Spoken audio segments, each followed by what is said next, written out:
Thanks for staying with us. Time now for Eye on Africa with me, Georgia Calvin-Smith. Tonight, the worst is yet to come. As there are dire warnings about the urgency to respond to Africa's third wave of coronavirus, Uganda still faces its second. I speak to Minister and epidemiologist Chris Baryomunsi about the measures his country has taken. Also, a win for the rule of law. Rights groups welcome the jailing of former president of South Africa, Jacob Zuma, after he handed himself in to serve a 15-month sentence. The Justice Ministry says he may have to serve just a quarter of that time. And the world's newest nation has had a troubled infancy. South Sudan prepares to mark its 10 years of existence on Friday. But there's little to celebrate as it remains mired in the social and economic fallout of 7 years of civil conflict. But first, Africa's marked its worst week yet of the pandemic, and the World Health Organization warns that the worst is yet to come. A third wave started on the continent in early May, and cases are now doubling every 18 days. The Delta strain has been detected in at least 10 countries and is fueling the record high number of infections in South Africa. It's the country worst hit by the pandemic on the continent. Only 2% of the African population has been fully vaccinated. Deliveries of doses are picking up, but there is still a devastating shortfall in available stock. Each country faces an uphill battle in trying to contain the crisis. Well, earlier I spoke to Uganda's Minister of ICT and asked why his country, which is currently tackling only a second wave of COVID cases rather than a third, managed to do so. Yes, first of all, it's good there are vaccines now available, although we in Africa, we are disappointed that the people in the West are a little bit reluctant to give us as many doses as we wish. And it's true, here in Uganda, we are using our own scientists and the process of developing our home, but there are still ages where they are trying the kind of vaccine on animal models. They are yet to proceed to the clinical trials, but we hope they should be able by the end of the year to advance with this vaccine. Now, there's also a bid by South Africa to get the World Trade Organization to force vaccine patent waivers from pharmaceutical companies to allow nations to manufacture existing vaccines in the region for local use. Is this in any way a better option than developing homegrown vaccines from scratch? One of the challenges we face as Africa is that various vaccines which have been approved and which are available in the market are not being manufactured here in Africa. And therefore, any effort to support us in Africa to manufacture these vaccines is welcome. And I think we should pursue a dual strategy of having the vaccines which are available manufactured here in Africa, but also supporting our own strategies to develop vaccines, and both strategies will work for us. Dr. Chris Baryomunsi there speaking to me earlier on. Now, rights groups have welcomed the imprisonment of former South African President Jacob Zuma. He began a 15-month sentence for contempt of court for failing to testify at a judicial corruption probe.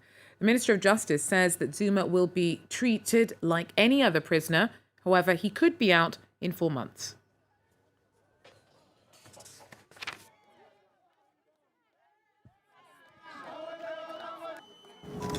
In this case, there is no stipulation for the non-parole period. This effectively means that the former president will be eligible for parole once a quarter of his sentence has been served.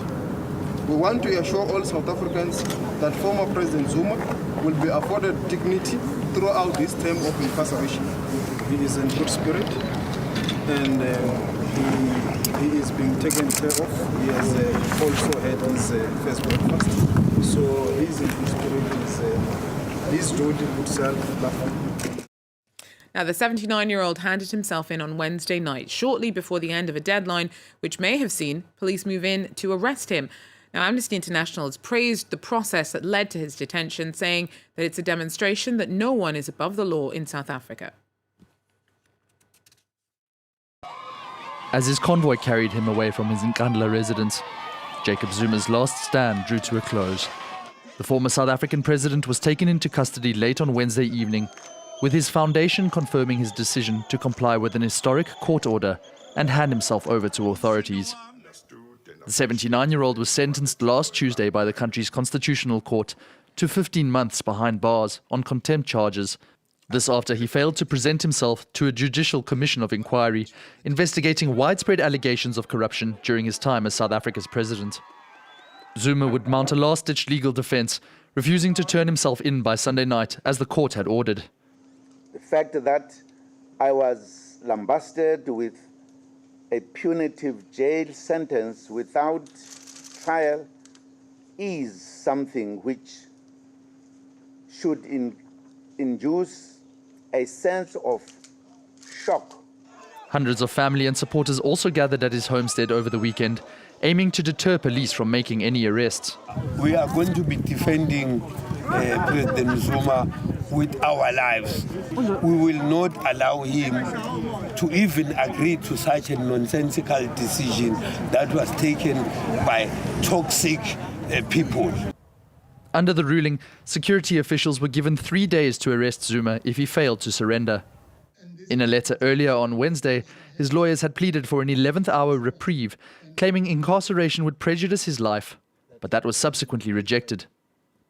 2 other court proceedings were also launched earlier this week, one to rescind Zuma's sentence, with the hearing scheduled for July 12th, and another to prevent his arrest before the first case was heard, with the judgment set for Friday. The UN Security Council's met to discuss the ongoing regional tensions caused by Ethiopia's mega dam on the Nile. Its neighbours, Egypt and Sudan, are worried that the project will jeopardise their share of the river's waters, and talks on a deal over the filling of the hydropower site have repeatedly broken down over the years. The hope is that the UN can help make more headway. Maria Gerth-Nicolesco tells us more. At this stage of construction, the filling of the reservoir behind Ethiopia's Grand Renaissance Dam is made inevitable by the current rainy season.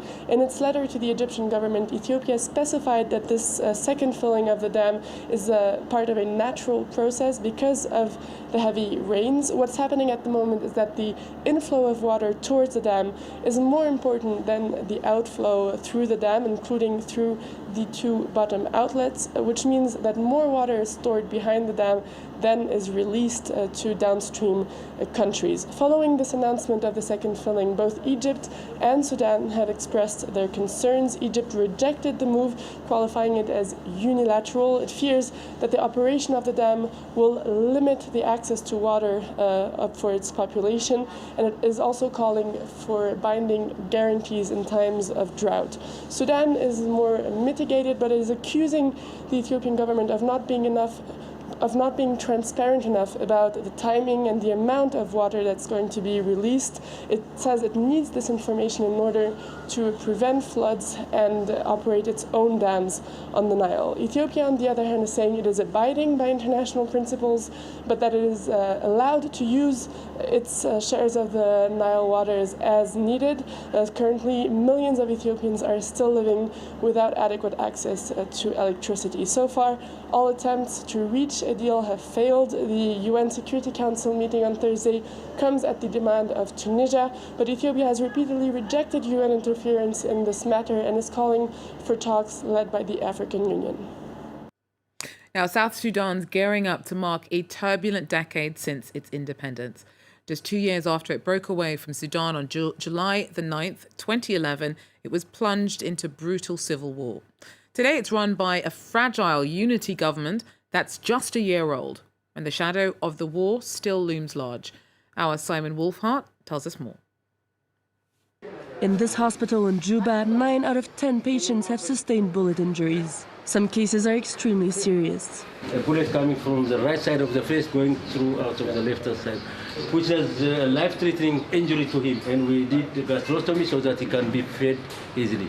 We are happy with him now. He has managed to take by mouth. Dr. Assefa has been a surgeon for 5 years in South Sudan. Although the civil war has ended, he's never seen as many cases of war injuries in his ward. So the type of injuries before the peace agreement and after the peace agreement is the same. The only thing, there is an increase in the number of people. Now it's not a matter of conflict. It's a livelihood fighting, okay? They are fighting for their livelihoods, okay? Cattle raiding and revenge. In South Sudan, only a few hospitals are capable of treating these cases. Mayak had to be airlifted to Juba after having been attacked during a cattle robbery in the state of Jonglei. They did not kill me. What I think, when I read there, I will not do anything, I will not do rebellion. I will do the good future for me. Because when I go to complete my education, my life will be better. But to continue to make rebellion, there will be no end. Since the end of the civil war, the government has tried to impose the disarmament of the population. But in many regions where the state is not in charge of security, rifles are often the only defense mechanism for residents. Arms were collected during the disarmament exercises, but often these arms found their way back to the hands of civilians through corrupt means. The government needs to make it costly.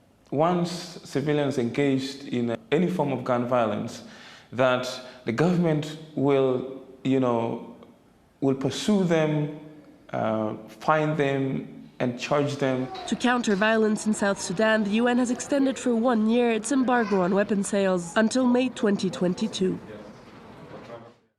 Well, that's it for Eye on Africa for now. Thanks for joining us, and do so again if you can. Till then, take care.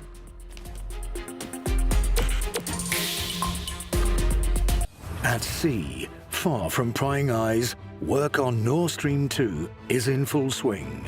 Russia and Germany want to complete the gas pipeline linking the two countries as soon as possible. But others are doing all they can to stop it happening. Environmentalist NGOs, Europe, Ukraine and the United States are set on preventing a project which is as much geopolitical as it is economic. Nord Stream 2, a pipeline too far? On France 24 and France24.com. Football is coming home on France 24. Follow our Euro 2020 show on every match day. All the drama, all the results, and of course, in-depth analysis of your favourite teams. It's all on France 24. Watch events unfold on France 24 and France24.com.